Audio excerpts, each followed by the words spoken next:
I've lived in Prince George's County. I'm also surprised, but I lived in Prince George's County. I'm also a former Prince George's County police officer. When it comes to the county, Prince George's County is one of the most affluent counties for African Americans. It is the most affluent African American county in the country. Number one. But how come, as governor, if you're going to be governor, okay, how come in Prince George's County you have the most affluent African Americans, you have crime, education? We just talked about education, the school system.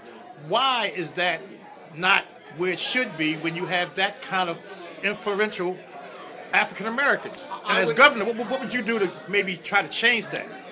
Well, there are some things the governor can do. And the question here is really, I guess, the central question of the night. Prince George's County, you measure public safety, you measure high-end retail, you measure quality of public education, all the measures counties have, right? So Prince George's County, for years, never been able to attract high-end retail. Right, no high-end retail. But guess what? Now we are. Now we are. Working with Jack. Prince George's County, for years, had one of the worst public systems education in the state. It's getting better. It's not where it should be. So many wealthy Prince Georgians send their kids to parochial private school. Mm-hmm. That's what happens with wealth. Right.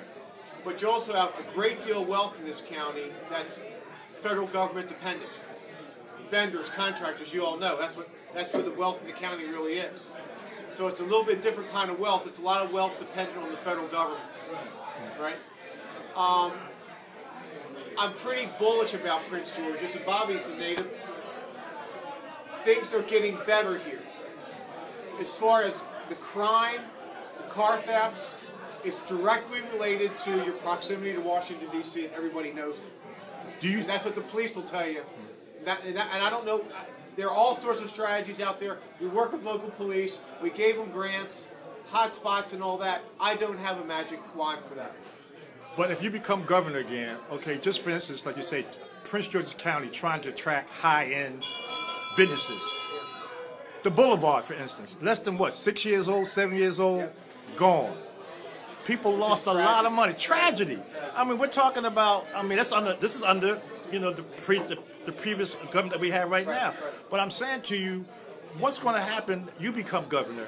How are we going to attract that county to get what it's supposed to have? Every year, at the shopping center convention in Vegas, Jack and I would co-host an event, and I would market Prince George's County to high-end retail. That's never been done, ever.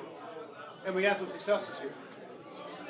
So that's never been done. And one of the messages I got from groups like this one in 2001, 2002 was, we want high-end retail. There's a lot of wealth in this county. We want it reflected in where we can shop and where we go. We don't want to go to Annapolis and Nordstrom's.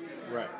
So, and we did that, and Jack and I had some pretty good successes together. As far as law enforcement, PG County, police, crime, what can be done as governor to improve the law enforcement in Prince George's County? Yeah, well, you know what? Again, basically our job is law enforcement is dollars. As far as quality, that's your county executive, that's your police chief. I'm very familiar with the history here concerning some of the police. Wayne and I have had some long conversations about the police. Again, I think things are getting better with that respect. The big problem right now is crime from Washington, D.C. into Prince George's County. And I have no magic wand for that right now.